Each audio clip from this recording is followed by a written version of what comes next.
안녕하세요. 30대 중반 여자입니다.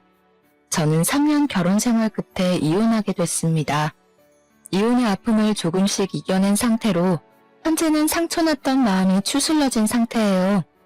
처음엔 사람들이 결혼하는 걸 대부분 반대를 하였었지만 좋아하는 마음 하나로 모두 이겨낼 수 있을 거라고 생각했는데 저 혼자만의 착각이었다는 것을 이제야 알게 됐습니다. 지금 와서야 웃고 넘길 수 있지만 이혼 준비하는 과정에서 정말 죽고 싶다는 생각이 들 정도로 힘들었어요. 주변 사람들에게 제 속마음을 모두 내비치는 게 아직까지 너무 창피해서 이렇게라도 속을 털어놓고 싶어 이렇게 사연을 보내게 됐습니다.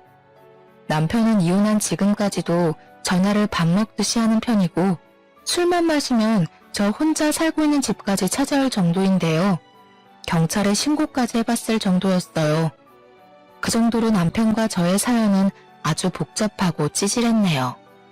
원래 결혼은 단둘이 하는 게 아니라 집안 대 집안끼리 하는 거라는 말이 있잖아요. 이번 결혼과 이혼으로 그 말이 맞다는 것을 느끼게 됐어요. 남편과 2년 연애 끝에 결혼하게 됐었는데요.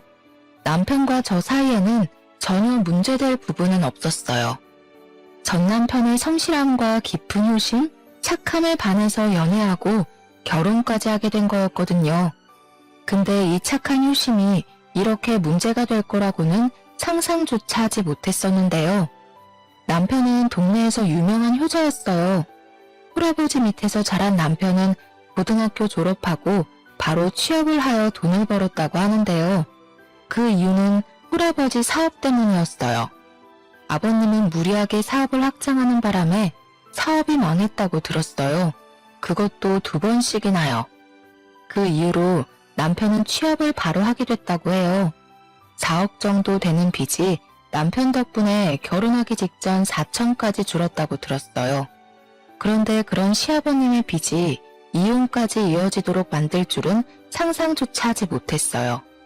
결혼하고 나면 시아버님의 빚을 갚는데 나도 일조해야 하는 건 아닌지 그런 걱정 때문에 결혼하는 게 망설여지게 됐어요. 그래서 전 남편과 결혼 이야기가 나올 때쯤 솔직한 제 마음을 말하기로 했어요. 자기야, 솔직히 나 결혼하는 거 고민돼. 당신은 아버님 아들이니까 빚 갚는데 도와줬다고는 하지만 난 그런 의미가 없다고 생각해. 남은 4천만 원이 네 집 개 이름도 아니고 자기가 이제 몇 억이나 되는 돈 모두 갚아줬다면 나랑 결혼한 이후엔 그 빚이라도 아버님이 갚게끔 했으면 좋겠어. 그게 그렇게 신경 쓰였어? 난 젊으니까 조금만 고생하면 그만이지만 아빠는 그게 아니잖아. 그래서 내가 조금만 고생하면 금방 갚을 거란 생각에 이제껏 내가 갚아왔던 거였어. 우리 아빠가 곧 당신 시아버지가 될 사람인데 그 빚 갚는 거 같이 도와줄 수 없어? 내가 그 빚 갚는 거 당연한 일 아니야. 그리고 나 아직 당신이랑 결혼한 사이도 아니라서 내가 그 빚 갚는 거 도와줄 의무도 아니고. 나보고 그 빚 갚는 거 같이 하자고 한다면 당신이랑 결혼 안 해. 어떡할래? 나 당신이랑 결혼하고 싶어. 자기가 그게 그렇게 신경 쓰인다면 결혼하고 나서부턴 아버지가 갚도록 할게. 그러니까 결혼 못하겠다는 말 절대 하면 안 돼. 알겠지? 남편과 날 잡고 진지하게 대화를 나눈 뒤 시아버님의 빚은 결혼하고 나서부턴 대신 갚지 않기로 약속했어요. 약속을 받아낸 후 일사천리로 결혼식을 올리게 됐어요. 근데 결혼하고 난 후 1년 정도 되었을 무렵부터 문제가 발생되었는데요. 시아버님이 아들한테 대했던 그대로 저한테 돈을 요구하는 게 점점 당연해졌어요. 이 문제 때문에 전 결국 화병까지 생겼을 정도였었는데요. 저희 부부는 3개월 단위로 양가 부모님께 용돈을 드리고 있어요. 저도 나름 유명한 회사에 다니는 사람이고 남편도 결혼하고 난 이후부터 본인이 다니고 싶었던 친구 회사에 다니면서 일도 같이 배워가고 있었죠. 우리 둘 다 벌이가 나쁘지 않았었기 때문에 양가 부모님께 용돈을 드리는 것 자체가 어렵진 않았어요. 양가 부모님께 각각 30만 원씩 용돈을 드리고 있었는데 아버님의 행동이 기가 막혀서 말이 나오지 않을 정도였어요. 아영아, 갑자기 찾아와서 미안하다. 뭘요? 오늘 연차라서 저 혼자 집에 있었어요. 아버님은 이 이른 시간엔 어쩐 일로 오셨어요? 미리 전화주시면 제가 아버님 댁으로 갔었을 텐데. 너한테 할 말이 있어서 직접 찾아왔다. 잠시 앉아서 얘기 좀 할 수 있겠니? 과일 바구니를 사서 집까지 찾아오셨더라고요. 이른 아침부터 아버님이 찾아오는 바람에 전 매우 놀랐어요. 식탁 앞에 앉아서 커피 한 잔 마시며 이야기를 나누게 됐는데요. 아버님의 표정이 너무 좋지 않아 걱정이 많이 됐었습니다.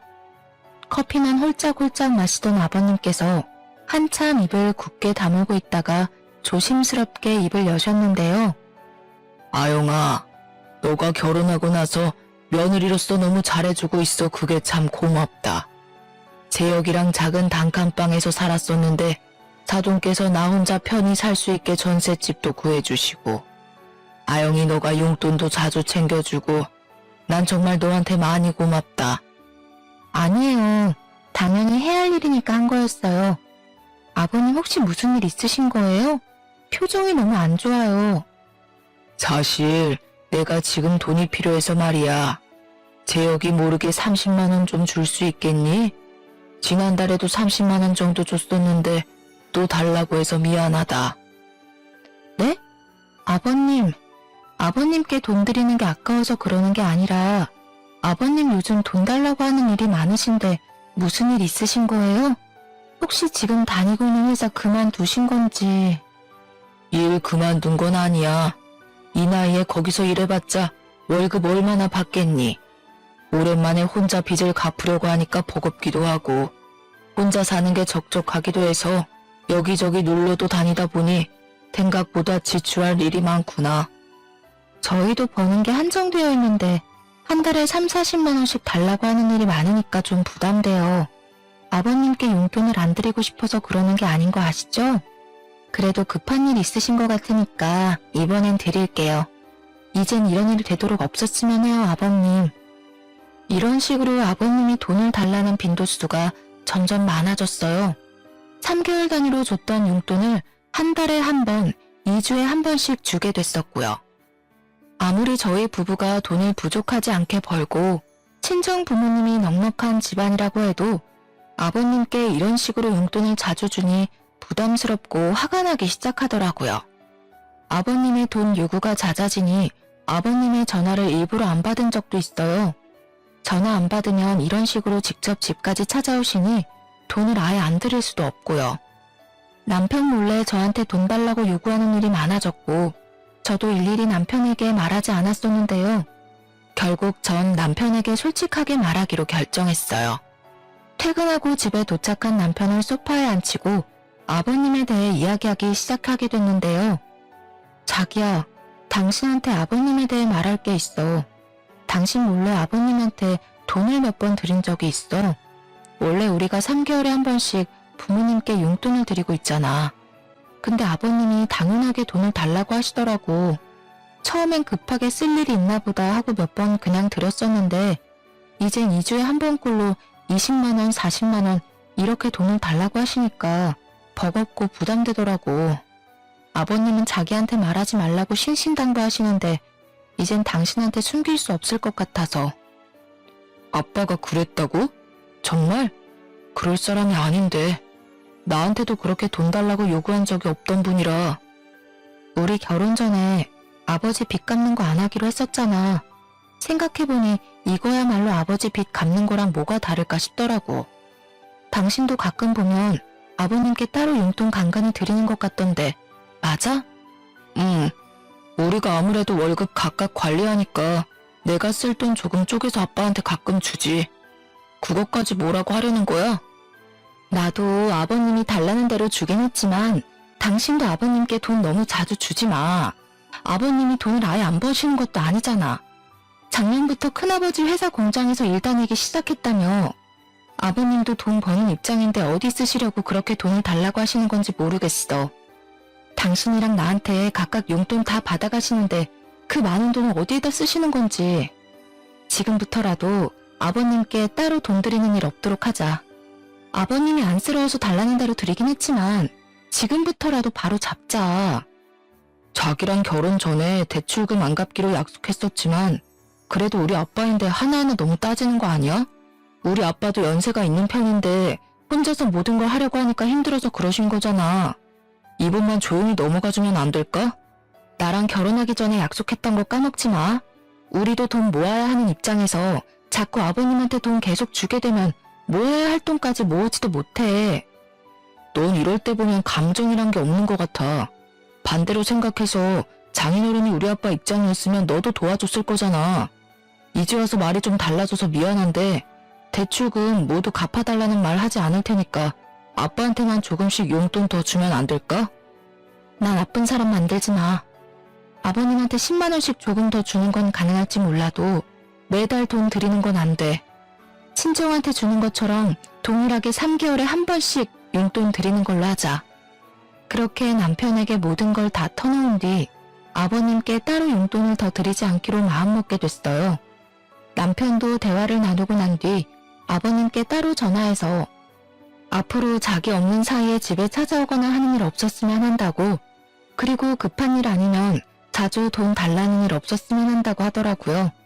그 일로 남편이 아버님께 살짝 언성을 높였던 걸로 알고 있어요. 근데 이번 일로 조용히 넘어갈 게 아니었나 봐요. 한동안 잠잠한 것 같더니만 아버님이 또 저의 화를 부르던 일이 있었는데요. 아버님은 한 달에 한 번꼴로 저희 부부집에서 1박 2일씩 주무시고 가셨어요. 남편은 아버님이 놀러 오실 때마다 아이처럼 좋아했어요. 아버님도 그런 남편을 보고 정말 행복함을 감추지 못했고요. 근데 아버님이 저희 집 안방에 들어가는 일이 생각보다 잦았어요. 저희 집 화장실은 거실과 안방 총 2개인데요. 근데 아버님이 안방에 있는 화장실 쓴다는 핑계로 안방에 들어가는 일이 많았어요. 남편은 대수롭지 않게 여기는 것 같았었지만 전 그 부분이 참 찝찝하고 기분이 나쁘더라고요. 결국 전 참다 못해 안방에 들어가지 않았으면 한다고 솔직하게 말했고, 아버님은 알겠다고 말씀하신 후 안방에 들어가는 일이 줄게 되었는데요. 제가 잠시 자리 비운 사이에는 여전히 안방에 드나드는 것 같긴 했어요. 근데 언제 한 번은 아버님이 저희 안방 화장실을 다녀오고 난 직후 화장대 서랍이 살짝 열려있는 걸 발견하게 됐어요. 전 현금에 쓸 일이 가끔 있어서 월급날마다 20만 원 정도 현금을 뽑아 화장대 서랍에 두는 습관이 있어요. 근데 현금이 조금 없어진 게 보이더라고요. 생각해보니 지난번에도 현금 5만 원씩 비는 것 같았었는데 이번에도 돈이 살짝 비어있는 걸 보고 이게 다 아버님의 만행이 아닐까 싶었어요. 뽑아놓은 현금은 거의 신경 쓰지 않고 쓰는 돈이기 때문에 그냥 두고 있었는데 이렇게 돈이 조금씩 비는 게 느껴지니 아버님의 짓이 아닐까 걱정이 되었답니다. 물증은 없고 심증만 있는 상태에서 그대로 남편에게 말할 시 100% 싸울 게 분명해서 말할까 말까 고민이 많이 되더라고요. 물증을 잡기 위해서 어떻게 하면 좋을까 고민했는데 친한 친구가 집에 홈캠을 설치해보라며 권유하더라고요. 집에 돈이 조금씩 없어져서 미치겠어. 분명 아버님 짓인 것 같은데 심증만 있고 물증이 없으니. 이걸 남편한테 그대로 말하면 화낼 게 분명하고 5만 원 이런 식으로 가져가니까 그동안 몰랐었던 거야 내가. 근데 이번만 훔쳐간 게 아니라 많은 것 같아. 이제까지 빠진 돈 계산해보니까 대략 50만 원 이상 되더라. 홈캠 설치해봐. 나도 우리 시엄마가 자주 집에 들락날락해서 그것 때문에 홈캠 설치했거든? 근데 진짜 좋더라. 보고 싶을 때마다 집 상황 실시간으로 볼 수 있어서 좋았어. 증거로 사용해도 좋고. 그래서 남편과 아버님 몰래 집에 홈캠을 설치하게 됐어요. 초소형 홈캠을 설치한 후 증거를 모으기로 했어요. 그렇게 홈캠을 설치한 걸 잠시 잊고 있던 중 은행에 볼 일이 있어 간 김에 통장 정리를 하게 된 적이 있어요. 이왕 통장 정리한 김에 남편 통장도 같이 정리하기로 했는데요. 통장 정리를 하면서 충격적인 사실을 알게 됐어요. 남편 통장 내역을 확인하였는데 알고 보니 남편이 아버님의 빚을 모두 해결해준 사실이었어요. 매달 남편이 자신의 월급 절반 가까이 아버님에게 드렸었고 그것도 모자라 아버님의 빚을 주기적으로 내주고 있었더라고요. 그 사실을 알게 된 전 남편에게 많이 실망하게 됐었습니다. 분명 결혼한 순간 합의 없이 시아버님께 돈을 드리는 일 없도록 하기로 했었는데 그런 약속을 무시하고 시아버님께 그대로 돈을 전부 드렸다는 생각에 열받았어요. 그리고 남편과 공동 생활비 목적으로 사용하고 있던 통장이 있는데요. 거기에 자율적으로 돈을 각각 넣어서 우리 부부 생활비로 사용하고 있었어요. 넣으면 넣는 대로 사용했었기에 안에 얼마나 있는지 확인한 적이 없었거든요. 아무래도 각자 돈은 각자 사용하고 있다 보니까 외식하거나 장볼 때 말고는 신경 쓸 일이 없었어요. 관리비나 공과금 같은 것들은 신용카드로 자동이체가 되고 있었기에 크게 문제가 되지 않았어요. 뒤늦게 공인통장을 확인해보니 이제껏 줄곧 저만 100만 원 이상 입금했었지 남편은 입금하지 않은 날이 많았더라고요. 넣어봤자 50만 원조차 넣지 않았어요. 전 배신감이 몰려왔습니다. 효심이 깊던 사람인 줄은 알았지만 남편으로서 이렇게 꽝인 줄은 몰랐네요. 이왕 이렇게 된 거 이제까지 녹화되었던 홈캠 영상도 확인하게 됐는데요. 아버님이 이제껏 화장대 서랍에 있었던 돈을 조금씩 훔쳐갔었던 게 맞았습니다. 처음엔 심증만 있었는데 이렇게 물증이 생기니 이건 가만히 있을 수 없다고 생각하여 남편과 퇴근한 후 제대로 얘기하게 됐어요. 소파에 앉아있는 남편에게 통장을 던지며 소리를 버럭 질렀고 그런 나를 보고 당황스러움을 감추지 못했던 남편은 왜 그러냐고 묻기 바빴습니다. 지금 뭐하는 짓이야? 도대체 왜 그러는데? 이 통장은 또 뭐야? 당신 내 통장 만졌어? 당신 나 몰래 아버님 빚 다 갚아줬더라? 그 돈이 다 어디서 나서 갚아준 거야? 그리고 아버님 빚 말고도 매달 용돈 꼬박꼬박 줬더라. 당신 돈 모을 생각은 죽어도 없나 보네. 남편은 저의 말을 듣고 아무 말 못하고 바닥에 떨어진 통장을 한참을 보고 있었습니다. 남편은 저와 약속한 게 있었고 그걸 깬 사람이 남편이었기 때문에 섣불리 말을 하지 못했어요. 분한 저는 남편에게 소리를 고래고래 지르면서 사람이 어떻게 그럴 수 있냐고 말했습니다. 그래, 당신이 알게 된 김에 다 말할게. 나 아빠 빚 모두 해결해줬어. 우리 아빠 7순이 넘은 사람이야. 근데 나이도 많은 우리 아빠가 돈을 어떻게 다 갚을 수 있겠어. 공장에서 버는 돈도 다 한계가 있는데 너는 아빠를 가족이라고 생각하긴 하냐? 사람이 어떻게 본인 혼자만 생각해? 난 분명히 이 문제 때문에 결혼 안 한다고 했었어. 근데 그거 감수하고 결혼하자고 했던 사람은 당신이야. 이제 와서 아버지가 안쓰럽다고 돈 다 갚아줬다는 게 더 말이 안 된다고 생각해. 그래, 아버지 빚은 그렇다고 쳐. 근데 월급의 절반을 다 아버님께 매달 줬었더라? 정작 우리 공동통장엔 돈 전혀 넣지 않았었네. 이건 어떻게 생각해? 오히려 당신이 날 와이프라고 생각하지 않은 것 같은데. 어차피 우리 각자 번 돈은 터치 안 하기로 했었잖아. 근데 당신이 이렇게까지 화를 내는 게 이해가 안 가. 애초에 내 월급 당신이 관리하고 있었으면 모를까.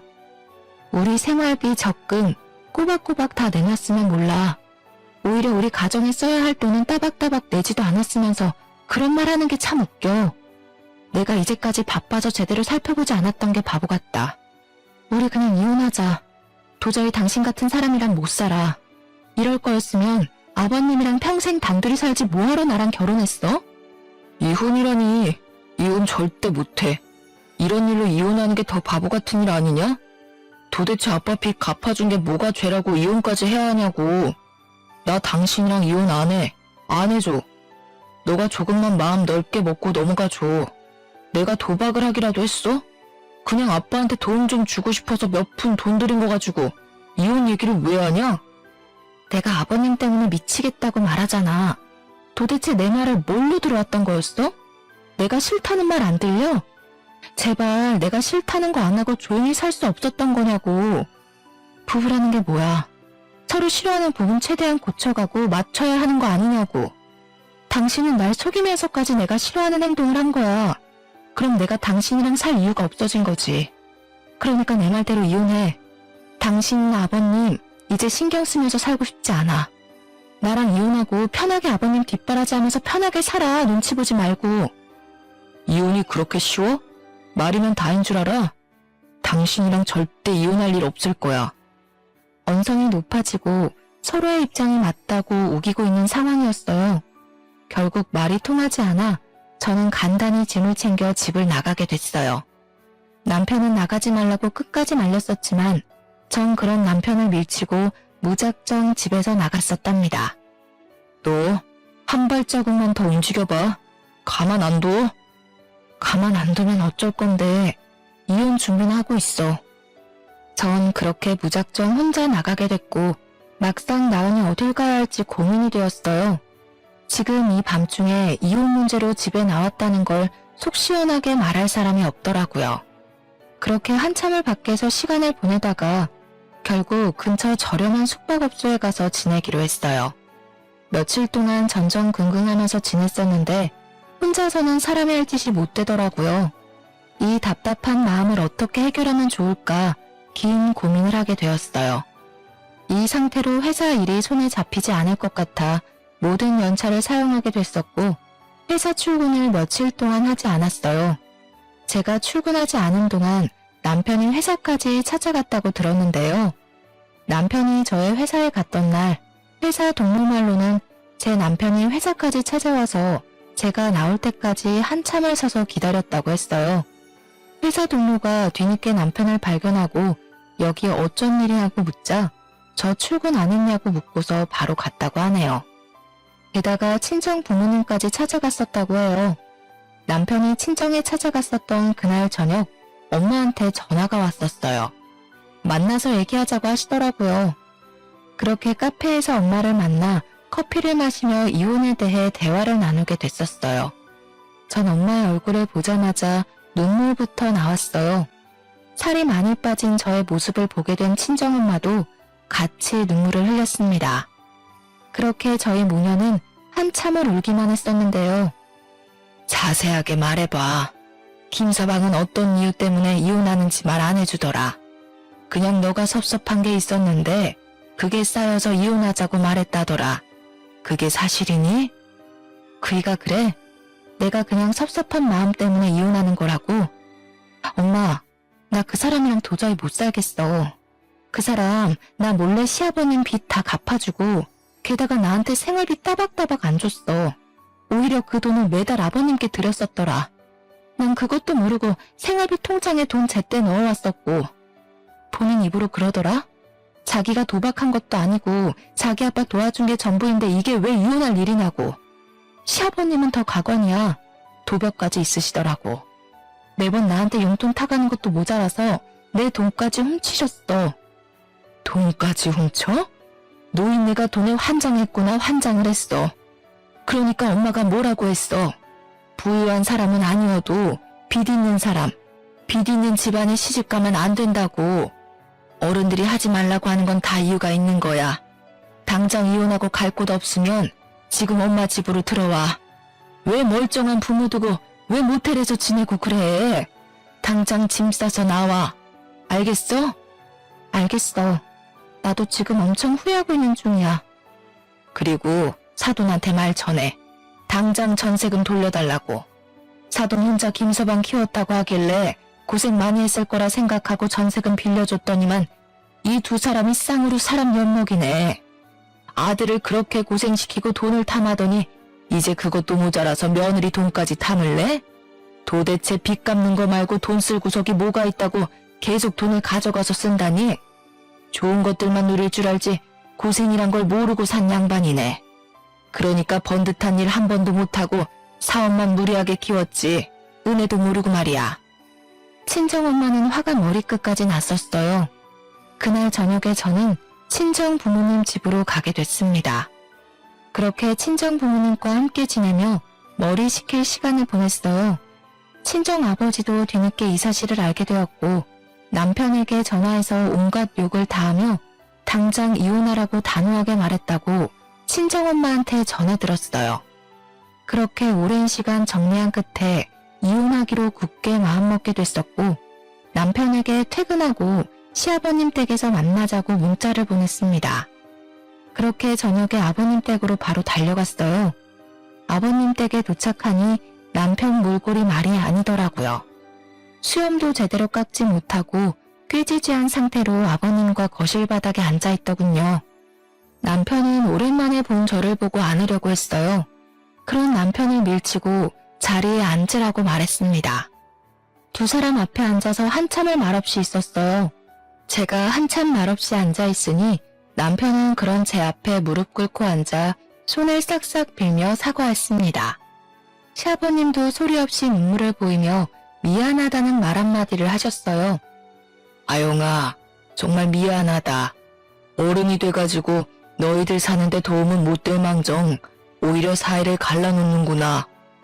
재혁이가 이제까지 나한테 준 돈 천천히 갚으마. 그러니까 우리 재혁이 한 번만 봐줘.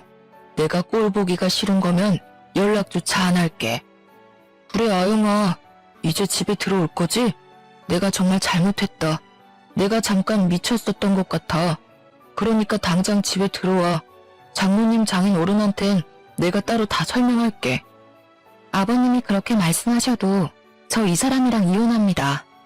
아들 그렇게 아끼시는 분께서 절 감쪽같이 속이셨네요. 이 사람 아버님 빚 갚겠다고 어릴 적부터 고생이란 고생은 다 한 사람이에요. 아버님은 이 사람 돈 갚고 있을 때 뭐하고 계셨어요? 대출금 말고도 이 사람한테 가져갔던 돈 모두 어디다 쓰신 거냐고요. 저 아버님 이해할 수가 없어요. 아들이 힘들게 번 돈 아까운 줄 모르는 아버님이나 그런 아버님이 그저 좋다고 돈을 펑펑 가져다 주는 아들이나 전부 다 이해가 안 간다고요. 저 이 사람이랑 이혼하겠습니다. 조만간 이혼서를 보낼 테니까 당신은 그때까지 조용히 기다려. 그리고 내가 그 집에서 나갈 게 아니라 당신이 나가야 할 거야. 그 집 4명이잖아. 여보, 진짜 미안해. 내가 잘못했어. 내 아빠라서 그랬어. 부모님이 힘들다는데 자식이 어떻게 가만히 보고만 있겠어. 나쁜 의도는 전혀 없었어. 제발 한 번만 용서해줘. 나 당신이랑 이혼하면 죽음이야, 죽음. 당신 없이 내가 어떻게 살 수 있겠어. 눈물 콧물 질질 흘리며 손이 발이 되도록 비는 남편을 보고 덩달아 같이 눈물을 보이는 시아버님. 그런 두 사람을 보고도 마음이 약해지지 않았어요. 당신은 내일 안으로 짐 싸서 나가. 그 전까지는 집에 나가 있을게 내가. 그리고 당신이 이제까지 결혼 생활하면서 기본적으로 주지 않았던 생활비 모두 다 줘야 할 거야. 순순히 주지 않으면 소송할 테니까 알아서 해. 아버님은 지금 살고 있는 이 집 전세금 다시 돌려주셔야 할 것 같아요. 뭐? 자기야, 그건 좀... 뭐가 좀인데? 당연히 내가 받아야 할 돈들이야. 아영아, 그 집 없으면 나 어디서 지내라는 말이니? 너도 이 아비가 갈 곳 없다는 것 좀 알고 있을 거 아니냐? 그 집만큼은 절대 안 된다. 아버님, 착각하지 마세요. 그 전세금은 우리 부모님 돈이에요. 아버님이 제 시아버님일 때는 사용할 수 있었던 거지 지금은 사용할 권리 전혀 없으시다고요. 그러니까 지금 살고 있는 집 부동산에 내놓으세요. 혹시 그 전세금까지 탐내고 계신 건 아니시죠? 당신 너무하다. 우리 부자 망하게 하려고 작정이라도 한 거야? 내가 뭘 그렇게 잘못했니? 우리 이제까지 같이 산 정도 있는데 제발 이러지 마, 아영아. 너무하다고? 너무한 건 당신이랑 당신 아버지지. 당신이 오히려 날 망하게 하려고 작정한 사람 같았다고. 이제까지 결혼하는 동안 당신이 가장으로서 주지 못했던 비용들 전부 다 청구할 테니까 돈 준비나 잘해. 아버님도 저한테 타간 용돈들, 제 서랍에 있던 현금 몰래 훔쳐가셨죠? 그거 전부 돌려주셔야 할 거예요. 빚 갚으려고 했다가 더 빚만 생기셨네요. 아버지가 돈을 훔치다니? 그게 무슨 말이야? 남편과 시아버님께 홈캠으로 녹화된 영상을 모두 보여줬어요. 아버님이 제 돈 훔쳐간 영상이 많이 찍혀 있었는데요. 그걸 본 시아버님은 당황한 표정을 감추지 못했어요. 당연히 제가 모르고 있을 거라고 생각했던 거였죠. 남편도 이 영상을 보고 어이가 없었는지 영상과 아버지의 얼굴을 번갈아가며 보더라고요. 아버지, 이게 사실이에요? 당신은 이 홈캠 언제 설치한 거야? 나한테 상의도 없이? 설치한다고 했으면 당신이 가만히 있었을까? 지금 이 핸드폰 안에 증거들 다 있으니까 발뺌할 생각 죽어도 하지 마. 다음 달까지 시간 줄게. 그 안에 돈 전부 입금해. 아니면 아까 말한 대로 법대로 할 거야. 남편은 엉엉 울면서 싹싹 빌었어요. 아버님은 한참을 죄인처럼 기죽어만 있으시다가 갑자기 화를 내시며 욕까지 하시기 시작했어요. 딴 사람인 것처럼요. 너가 부자 사이를 갈라놓으려고 별 지랄을 다 하는구나. 그래, 내가 훔쳤어. 그 몇 푼 없다고 너희들이 망하길 하니 뭘 하니? 너도 참 독하구나. 너가 대신 돈 갚아준 것도 아니고 내 아들한테 좀 도와달라고 한 건데 왜 너가 나서기를 나서? 이혼? 그게 쉬운 일인 것 같아? 아빠, 가만히 좀 있어. 우리가 뭘 잘했다고 아빠가 언성을 높여? 너도 당장 일어나. 너 이혼할 수 있으면 얼마나 곱게 할 수 있나 보자. 이렇게 영상까지 녹화할 정도로 우리가 그렇게 의심스럽고 못나 보였구나. 그동안 우리 못난 부자 데리고 사느라 고생 많았다. 남편은 이 일 이후로 절대 이혼 못하겠다고 집에 나가지 않았었어요. 게다가 이혼 도장까지도 찍어주지 않았고요. 그래서 이혼하는데 정말 오랜 시간이 걸리게 됐는데요. 이혼 소송까지 갈 직전에 남편이 결국 합의 이혼을 해줬어요. 남편은 이혼 소송까지 갈 만한 형편이 되지 못했거든요. 그래서 결국 약 1년 만에 합의 이혼을 하였습니다. 돈을 받는 것도 오래 걸렸었어요. 남편이랑 죽어도 연락하기 싫었지만 돈을 받아야 하기 때문에 억지로 연락을 했었는데요. 재촉을 한 결과 남편 이름으로 3천만 원 정도 돈이 들어왔어요. 그리고 아버님도 마찬가지로 저희 부모님이 마련해 주신 전세금을 바로 보내주셨는데요. 약 1억 원 가량으로 이혼하고 난 후 바로 보내주셨어요. 이혼하고 난 후 아버님께서 전세금 말고는 주신 돈이 없었어요. 의아해서 결국 아버님께 연락을 드리게 됐어요. 전세금 말고는 들어온 돈이 없는데 남은 돈을 왜 안 주시냐고 물었는데요. 아버님이 여윳돈이 없기 때문에 많은 금액을 한꺼번에 주지 못한다고 말씀하시더라고요. 그리고 그 돈을 줘야 할 이유를 모르겠다고 하셨어요. 전세금 돌려줬으면 끝이지 받을 게 뭐가 있다고 자꾸 돈을 달라고 말하냐? 친정도 잘 사는 마당에 뭐가 돈이 필요하다고 없는 사람한테 자꾸 돈을 뜯으려고 하냐는 거야. 아버님, 전 제 돈을 받으려고 하는 거예요. 엉뚱한 돈을 달라고 하는 것도 아니고 이제까지 아버님이 가져가신 제 돈을 달라는 말이라고요.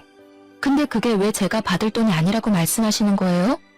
이제까지 아버님이 제 돈 쓰시면서 생활하셨으면서 이제 와서 배째라는 식으로 행동하시면 안 되죠. 결혼 생활을 하면서 시부모한테 용돈 정도는 줄 수 있는 거 아니겠어? 그 돈을 왜 치사하게 이제 와서 다시 달라고 말하냐고.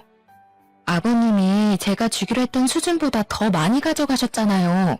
그리고 그걸 떠나서 제 돈을 훔쳐가셨죠? 그 돈이라도 제대로 갚으신다면 제가 아무 말 안 하겠습니다. 끝까지 뻔뻔하게 철판을 깔고 말씀하시길래 제가 지금 가지고 있는 영상을 들고 경찰서에 가기 전에 최대한 빨리 돈 보내달라고 말했어요. 아버님은 한때 가족이었던 사람인데 경찰에 신고하는 건 너무하지 않냐며 서운한 티를 팍팍 내셨어요. 전 그런 시아버님께 가족이었을 당시 그럼 저한테 왜 그러셨냐고 따졌어요. 할 말이 없던 시아버님은 결국 친척분들께 돈을 조금씩 빌리고 남편에게도 도움을 받았다고 하네요.